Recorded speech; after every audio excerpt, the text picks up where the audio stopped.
Here are some tips on shaving if you're prone to ingrown hairs and razor bumps. Razor bumps are associated with extremely curly hair. These hairs are prone to pushing back into the surface of the skin as they regrow after being cut. To help minimize the occurrence of ingrown hairs or razor bumps, follow these steps. First, hydrate to soften your facial hair.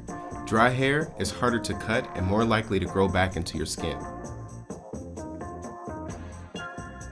It is best to shave during or after a warm shower, or you can hold a hot, wet towel to your face for 1 to 2 minutes.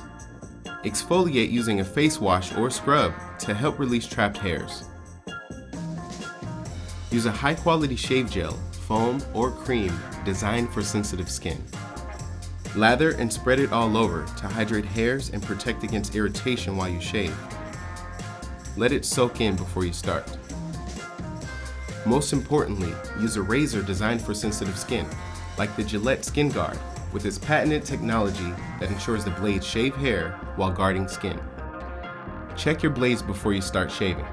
Dull blades can cause tug and pull and lead to ingrown hairs or bumps. Shave with light, gentle strokes.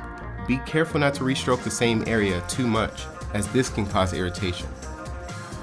Rinse the blades often and reapply shave gel as you go. Facial hair grows in many directions. Try to shave in the direction that feels most comfortable.